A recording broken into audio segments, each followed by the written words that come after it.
Spring practice starts this week, and if you're like me, this part of the year is typically pretty slow.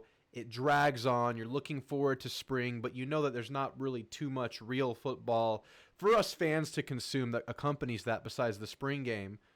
But this time, this year, it feels like we've had a lot of stuff that has really accelerated this weird 3-month window. Of course, we had Elko's first months at the helm. We saw him assemble a staff. We saw him put together a great transfer portal class, and we saw him finish pretty damn strong in recruiting considering it's a transition year. We're also seeing a blazing hot start by the Texas A&M baseball team that includes a win over Texas, a tough loss in a series versus Florida this past weekend that I want to talk about. We're also watching basketball once again finish strong, this time getting into the tournament, the Trev Alberts Bowl. If you've been paying attention, Trev Alberts is the new AD. I want to talk about that too. There's a lot to talk about, and I sat down to make this video about spring practice. I wanted to give you guys some spring storylines, a spring watch list, if you will, some questions I want to see answered in this spring game and through the glimpses we'll get from members of the media behind the scenes during this spring practice session. But I feel like I would be remiss if I didn't quickly go over some of the things that have been happening in the world of Texas A&M athletics. So if you're here to watch the spring stuff, what I'm going to do is I'm going to chapter divide this video into sections. If you're maybe closer to the spring game and you've already digested everything that's happening right now, look at the date of this video, but that's happened in the last couple of weeks in the world of Aggie sports, go ahead and fast forward to that next chapter. Just make sure you like and subscribe before you do that for me. That'd be great. But if you're here for the long run, I wanted to start with new AD Trev Alberts getting introduced to the Aggie Nation today. He had his introductory ceremony, and of course, it was lovely. It was a great ceremony. It's a chance for him to take to the podium, address the Aggie family directly, and essentially set things off to a good start, to make a good first impression, to tell us what he's all about. Everything is typically very positive in these types of events, so I wanted to kind of highlight my key takeaways from it, and it's just a couple of things that really I took away from it because a lot of these things are pretty much the same. Everyone's going to say the right thing, but I was more so looking for themes and things that were repeated over and over. I typically do that in these kinds of events. Like with Elko, it was that he was just a very straightforward football guy, not afraid to just be upfront with the X's and O's, the offense he wants to run, his philosophies, very much a direct football guy. That was one of my takeaways from when Elko did his introductory just a few months ago. With Trev Alberts, my number one takeaway, I guess my top two takeaways, first of all, he has an incredible early relationship with General President Welsh. And I think that could be a dynamic duo of the future for the world of Texas A&M and its athletic department. Trev Alberts gushed over General Welsh, specifically referring to him as General Welsh for pretty much the duration of his speeches. He respects a strong leader. He respects someone that he can communicate with. And I think a lot of the confidence that was given to him in this interviewing process was done so by President Welsh. When asked why Trev Alberts decided to leave his alma mater for Texas A&M, before he got into A&M, which he did, and it was a great answer, but before he did that, he mentioned President Welsh as a leader that he would love to work with. Leadership was a buzzword today. Of course it was. You're changing leadership. But I do think that General Welsh is a great leader for Texas A&M right now. And I think it's very natural that a guy like Trev Alberts would want to follow him. So that's one of my big takeaways. There's already a strong relationship growing there. But more so than that, I think that Welsh has already earned the respect of Trev Alberts in a short time. And I think that's really hard to do in a short time. But a lot of times he's a general, so reputation kind of precedes him. But I think that's a very, very good thing. Because obviously, another thing I took away was just how hard it was for him to leave Nebraska. He mentioned several times how he still considers it family. He still considers it a home to him. It's special in his heart. Of course, he was an All-American there, won the Butkus there, was there for many years. Of course, it was a tough decision. He also mentioned that Texas A&M has an incredible future, incredible potential. And I think we see that as alumni or fans. I think we all are aware of that. And of course, he's going to say that. I think it's true. But the other key thing that I took away from it was that he's a business-oriented guy. And I think a lot of times these guys, these ADs are business-oriented. But I think if you're looking at a spectrum, it does seem like Trev Alberts is further along the business expertise sides of things. He mentioned his mentors he had growing up. You think about his past, you think about his history. He has made some tough business decisions in his time as AD, both at Nebraska and Nebraska of Omaha, where he was before. But he mentioned that NIL is a new expense column for an athletic department. It's a massive one, too. It's not just a small little purchase that you're adding along the side of your overall expense report that you're doing at the end of every quarter, however often you do these things in college athletics. I don't know. This is a major expense category that is now a part of the budget. And he talked about how tough decisions need to be made. There need to be avenues of revenue that are discovered or areas of expense that are eliminated. And he said that things are not always going to be easy. There may be tough choices that have to be made, but ultimately it's for the greater good of the athletic department and the future of college sports. Because keep in mind, this current AD, whoever it was going to be, was going to navigate Texas A&M into kind of the Wild West, the great unknown, the new era of college football that includes NIL, transfer portal, conference realignment, playoff restructuring, new players' rights, unionization of players, players becoming paid employees. All that stuff needs to be navigated, and it makes sense to get a business mind there. And when you look at his history, I mentioned his time at Nebraska of Omaha. He made a very tough financial decision there a long time ago. When faced with the uncertain financial future of that athletic department, and it looked very shaky at the time, budget was a mess, it was in financial ruin, he made the very, very, very tough and at the time unpopular decision to eliminate the top two most popular sports of the department. In doing so, every other sport thrived. Every other sport, their bottom line was improved. He saved the athletic department by making the tough decisions. Now, I don't think anything that drastic will ever come to Texas A&M. I'm not alluding to that idea at all. That's not my intention here. But what I am saying is he is known to have made those tough decisions. Did the same thing at Nebraska at a very tenuous time within Nebraska's sporting history, specifically in football. He decided to expand or renovate the stadium. A $450 million renovation to their stadium has been approved to take place this year. And that comes at a time where Nebraska's financials aren't the best in the world.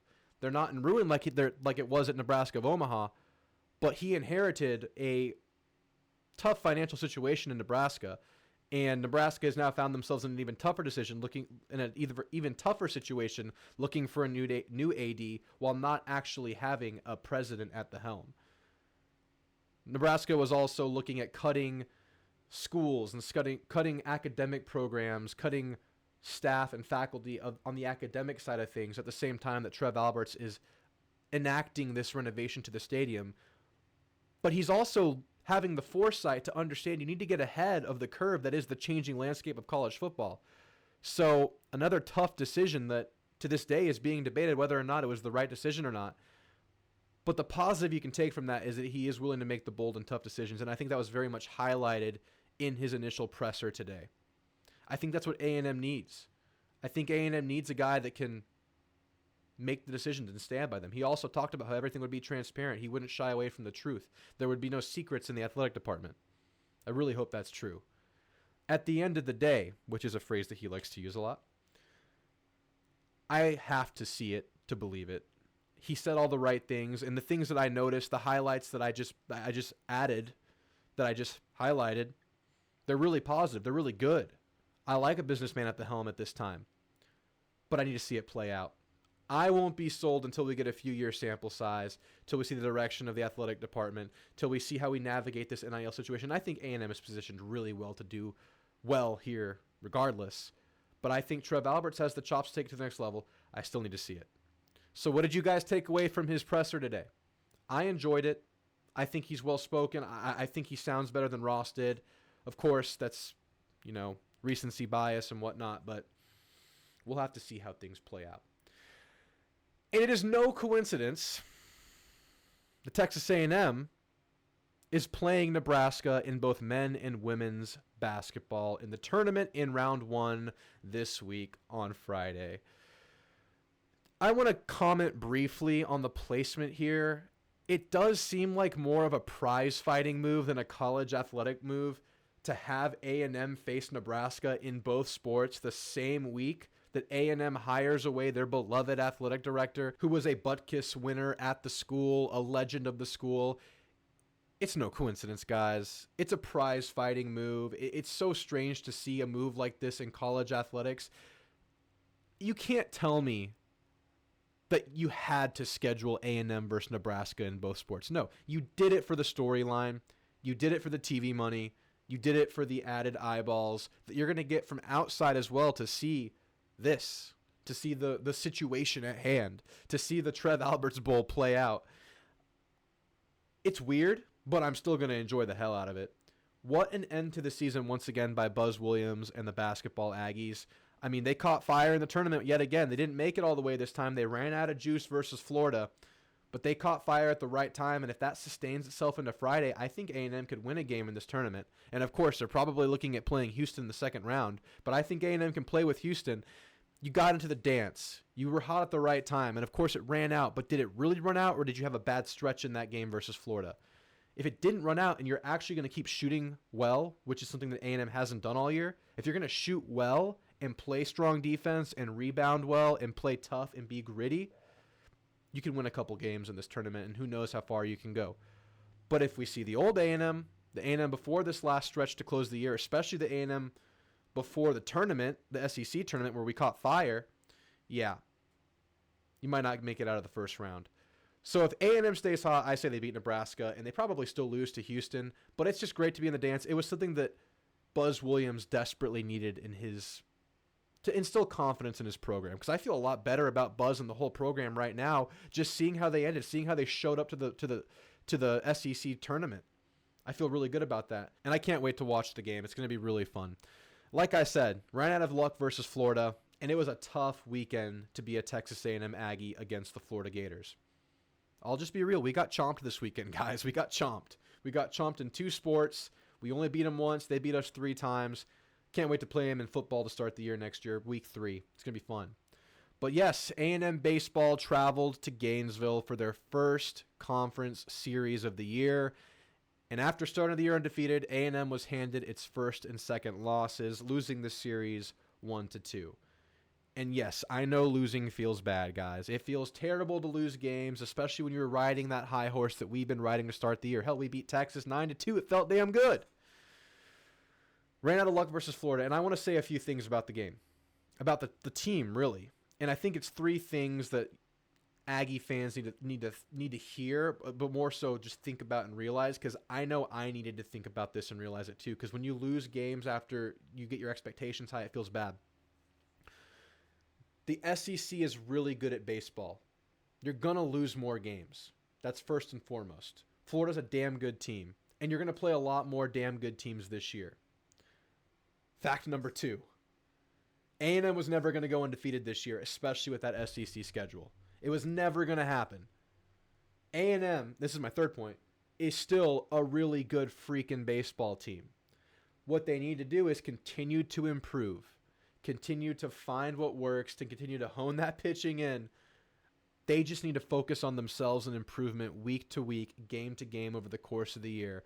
The wins and the losses, I have a feeling with this team and the talent that's on this team, the wins and the losses are going to sort themselves out. You're going to find yourself in a good postseason spot. But you need to improve to the point where you're confident in your pitching. You're confident in these close games when you need a spark of offense. You're confident that you can find something amongst the non-Laviolettes, the non-Montgomerys, the non-Grohovics, you need to find some stuff from the others when these games are in the grit. And I think they will, because this team is freaking stacked, man. It's a really good baseball team. I implore you guys not to worry about it. There's a lot of baseball to be played, and I can't wait to watch the rest of it. So that's it for this spiel. This is going to be a long video. We've gone a long time. I could make this 2 videos, but for the sake of I'm sitting here making the video, I'll keep going. The show goes on. Let's get into spring. So finally, football, right? I feel like I haven't talked about football in what feels like a week, and I think it's literally been a week. What do you know? But we got a spring game coming up, guys, and I'm very, very, very excited for it. I unfortunately will not be able to attend. It's just like an island. It's like a raft, right? We get like this little flotation device, this little lifesaver of football in the middle of the off season that just kind of saves us and gives us a little taste. I don't know. Is it like a diet soda where they say you have the taste of fake sugar? It makes you want real sugar even more, and we're just going to crave football even more? I feel like I get that feeling every single time, but I'll take it. I'm just a glutton for this stuff, as you are too. So I wanted to talk about some spring watch list stuff, some storylines I'll be following, some stuff I'm going to be keeping an eye on throughout spring. And I actually had this list made with the help of a lot of you guys. We did this a couple of weeks ago on the live show. We put together a list of talking points going into spring. And we're going to go through some of the things I want to get checked off the board as I'm watching this team throughout the spring game. And of course, getting updates from your insiders throughout spring practice, because I'm sure we're going to have glimpses of practice. And first of all, I'm wondering how the practice media availability will change throughout spring. Because I know in Arkansas right now, they're just opening up spring for the media. The entirety of spring practice, media is allowed to go into and watch. So we're getting full detailed reports about every aspect of spring because the media is just there for open practice. So maybe it'll be different than it was under Jimbo, where we were only allowed media access for like the first 20 minutes or so of practice. Maybe now those guys will get a longer access and get a better look at some things going on behind the scenes. I know they've been more forthcoming with their behind-the-scenes footage and interviews of assistant coaches that we've gotten from the A&M socials over the last few weeks. Maybe that dips into spring. Maybe that dips into fall practice. Who knows? So keep an eye out for that. So add that to your like preliminary watch list. So I have my categories, my things I'm watching, divided into 3 subcategories. The first will be broad, overarching themes about the team. Maybe it's culture. Maybe it's the way they're in, how in shape they are. Maybe it's injury related. Overarching, broader stuff. Then 2, it's going to be the medium level of that. It's going to be general stuff, maybe position group wise, maybe the freshmen, maybe the transfers, maybe a side of the ball. A little bit more narrow. Then the third category is the narrow, the micro. Mostly going to be individual player stuff that we're looking out for in that category.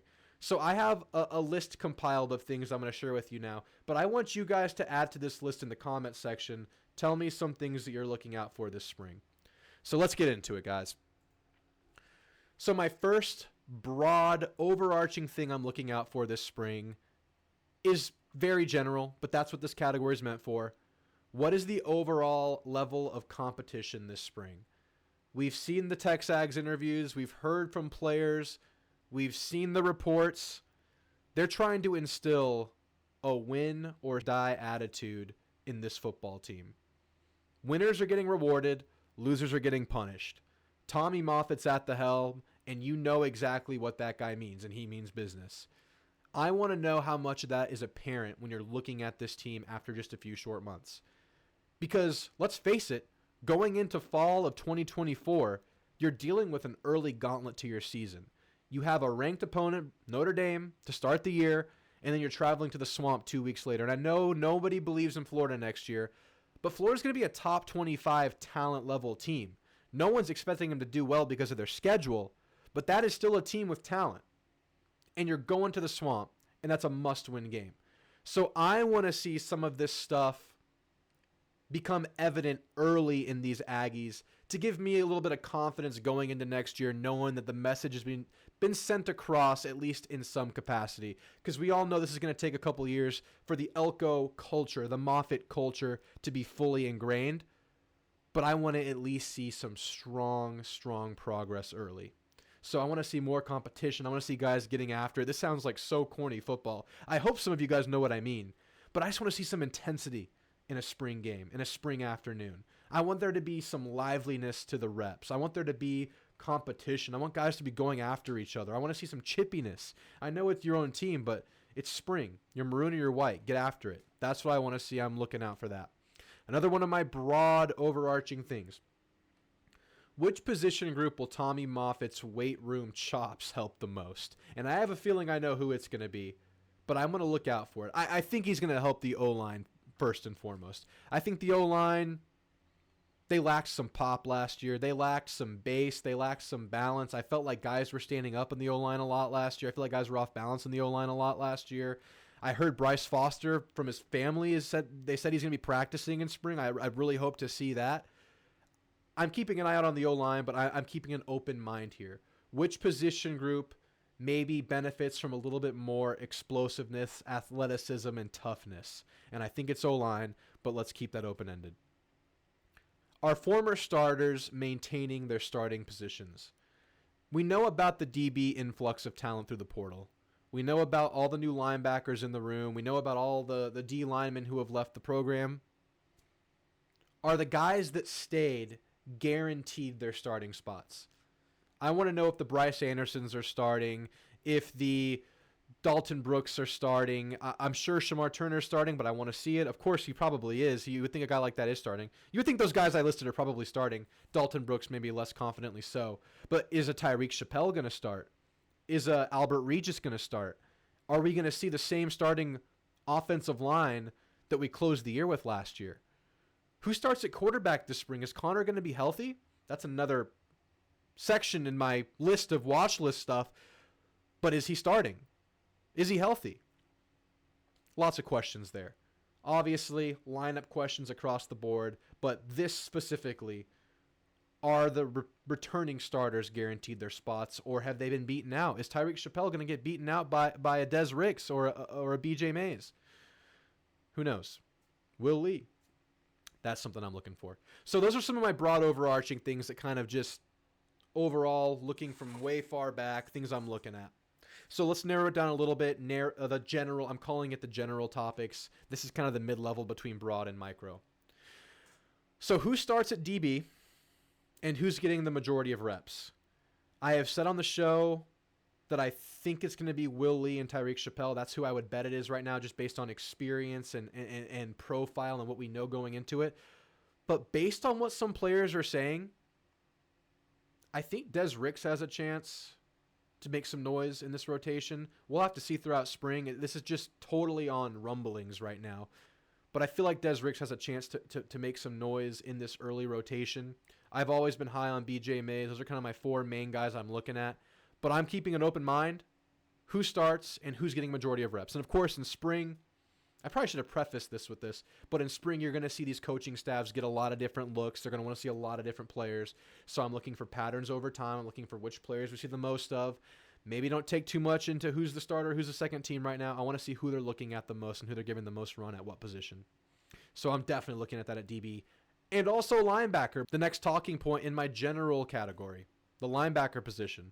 We have a damn good feeling that Torian York will be occupying one of the linebacker spots. Who's occupying the other? Is it Scooby Williams out of Florida? Is it Damian Sanford out of A&M, a guy who's been here? Is it a freshman? Is it another transfer? I've heard rumblings that there's Alex Howard has a really strong chance to make it. It makes a lot of sense. He's the most mature guy in that room. He's been around at Youngstown State for, I think this is his 5th year. He's going to bring the most experience to that room. I feel like he's a great bridge from the Edge Cooper linebacker core to the future of the position, which I think is very positive based on the Jernigans and the Lockharts that A&M just added, plus the guys in the portal. I think Alex Howard makes a lot of sense as the transition guy there, but who knows? Is someone else way above schedule? Is a Martrell Harris going to come back out of the woodwork? I have no idea. So that's another area I'm looking at. Who starts next to York, and then who plays a lot behind him? I already mentioned the O-line. How does it look? Who are the starting 5? Are we seeing a lot of shifts around? Are players who previously regressed going to improve? Bryce Foster, Ruben FY, he's a category of his own later in this show. We'll talk about him in a second. Obviously looking a lot at this O-line. One of the pressure points of this team going into next year, I would say. That and corner. So, I mean, do I need to get into more detail? We need to see the O-line improve, right, guys? That's it. It's got to be better. So I want to see progress. I want to see them sticking to their man and sticking to their assignments and not just losing battles or blowing assignments. I want to see consistency in the O-line. I want to see more toughness, more pop, everything. Just give it to me. Give me everything with this O-line. I need it better. Running back starter. Running back rotation. Is E.J. Smith in this rotation? Does E.J. Smith have a chance to pass Amari Daniels as RB3 in this rotation? Could we see a 4-headed monster in this running back room? Or might we lean heavily on Ruben Owens and Le'Veon Moss? Most people would agree that those are the two leaders in that room right now. I think Le'Veon Moss is the most talented running back in the room. I think Ruben Owens has the most potential in the room. Does that make sense? I think Le'Veon Moss was further along last we saw. We all know what Ruben Owens can be. Ruben Owens' father took to Twitter recently saying that Ruben Owens' goal is to be 215 pounds while still maintaining his quickness and explosiveness by the time season starts. Let's see how his body looks. I want to see how this running back rotation works with the new guy in the building and knowing that Ruben Owens is a growing player. So let's see how that thing shakes out. Let's see how these running backs look. Obviously, we're going to see how everyone looks, but I'm curious about who's getting the most reps there, who gets the first reps. Interested in the running back position. I have a feeling that all four play this year. That's really what I think. How much of the offense is going to be shown in spring? Typically not much. And this is another statement I probably should have made at the beginning. This spring is not like most springs. In most springs, I'm making the extreme emphasis on taking everything with a grain of salt. Coaches are not going to give the full playbook. They're not going to give the full idea of the lineups. But these coaches need more looks at their players, considering this is a full new coaching staff. You added 23 transfer guys, and you lost like another 20 transfer guys. It's a whole new team, guys. As much of a new team as you can have in football. But it's also a very veteran team, which is a positive to oppose whatever negative implications that might bring. But I do think these coaches need looks at these guys, and I think they need some live looks. So that makes me think that we might see a little bit more of Colin Klein's offense than you might expect from a typical spring game. So keep an eye on that. So that does it for my general stuff. That was the medium tier watch list. Now we're going to get into the most fun aspect of it, the micro. And I think some of this stuff has already kind of alluded at the micro, but players I'm looking out for that were here before, Bryce Foster, obviously we want to see him take the next step. That guy obviously has NFL potential based on his early trajectory in his career of football. High school leading to his freshman year, he was like this, and then all of a sudden he hit a wall and maybe even dipped a little bit. I think everybody's going for Bryce Foster here. I've seen people say that A&M needs to explore adding another center to the room, maybe to push Bryce Foster, but that guy should be a monster. Bryce Foster has all the power in the world. He has the quickness that you would want out of a center. He's a smart guy. I think he has everything. He just didn't put it together the last couple of years. He's had a bad 2 years. He regressed. Was it Adazio, or is Foster just in the bad place in his college career? I want to see Foster take those steps, guys. We need to see it. And I said last year, one of my statements I made going into the year last year was if we look at this football team 6 weeks in, if you wanted to make a litmus test based on one player, and nothing's fair to put on one player, but this is a litmus test. If we can look back and say that Bryce Foster had a great first half of the year, I think we would be happy with where A&M was. That's what I said last year. He didn't have a great first half of the year. He didn't have a great year overall, and we didn't feel good. I say that because the center is the leader of the offensive line. He makes the call at the lines. And when you look at an O-line, if the O-line is bad overall, there cannot really be any positives about your O-line. Like last year, we said Trey Zune actually had a pretty good year, but no one really talks about that because the O-line was looked at as a negative. I think Bryce Foster was kind of a litmus test for that whole O-line going the opposite direction. Not to put it on him, I think he was just a product of how the O-line was going to be at that point in the year. If Bryce Foster was doing great, there's probably a good chance that O-line was doing a lot better. I think he has all the potential in the world, and I expect big things from him going into next year. I'm not giving up on him. I wonder how you guys feel about him. Staying on the O-line, Ruben FY, he's been on the back of milk cartons. There's a wanted sign for him up in the local saloon. I haven't seen this guy. I hope he's okay. I heard he's getting over an injury, but we saw him play at the tail end of games last year. So I really don't know what's going on there. I really think Ruben FY has as much potential as Bryce Foster does. These two guys, I feel like, could swing an offense. They're that kind of guys. They're that talented. So echo a lot of what I said about Foster, about FY. I'm just worried that injury put him behind the 8-ball for his college career. Did he catch up? Is he okay? Like, remember what he did versus Will Anderson? I remember. Pepperidge Farms remembers. We talked about Ruben Owens. We talked about Le'Veon Moss. I want to see what playmakers become consistent in this receiver room. I think we've seen Ja'Day Walker for a stretch of the season early in the year and then a stretch of the season late in the year. He didn't put it together for a full year, but if I could see it continue in spring, that'd be great. I'm confident in his athletic ability, his catching ability. I don't think we'll get definitive answers about him in spring. I want to see all these receivers do well in spring.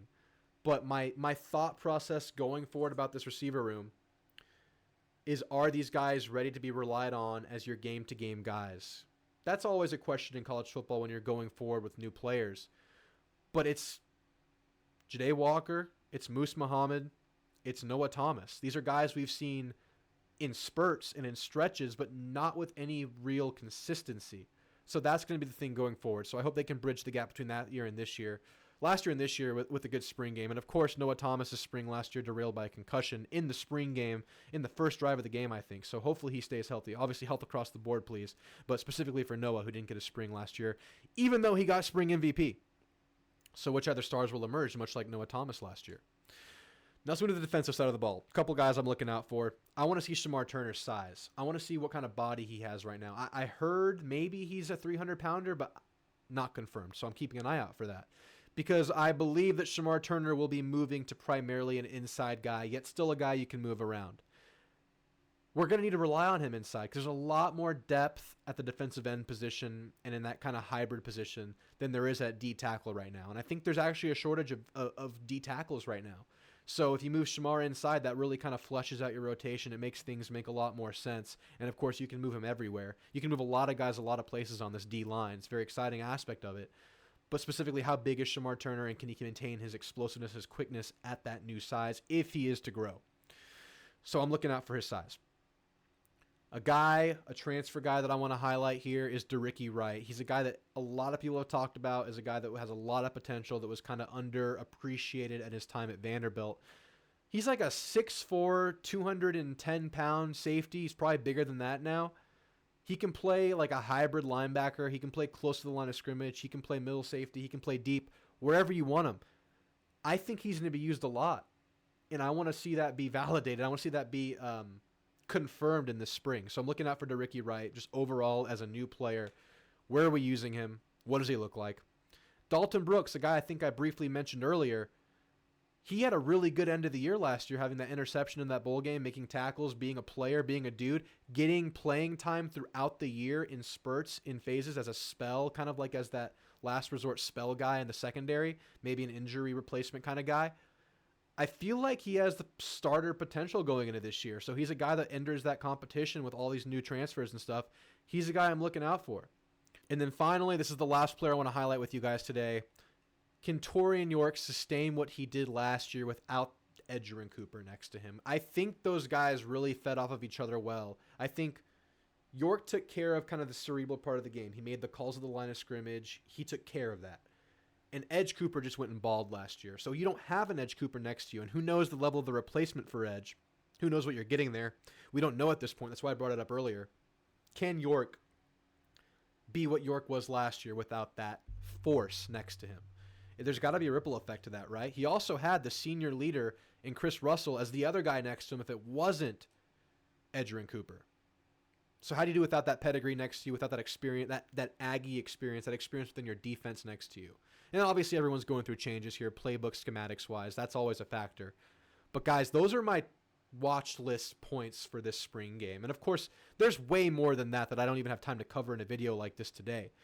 I want you guys to add this in the comment section if you could, and maybe we'll explore some of those that you actually list here in the comments after spring. I might actually highlight some of the things that you guys say after we see this spring game and get some news in spring. But guys, just keep in mind, this is an entirely new look for the players that were here. It's an entirely new coaching staff. It's a bunch of new players who have replaced players who have left. There's so much new this spring. So if things don't look absolutely beautiful, I think there's some reason behind that. But the further ahead they are now, the further ahead they're going to be in fall in a season that does not waste any time going right at you. So guys, I'm not going to waste any more of your time. This video has already been way too long. If you guys could like and subscribe, that would help me so much. Thanks for watching. Gig 'em.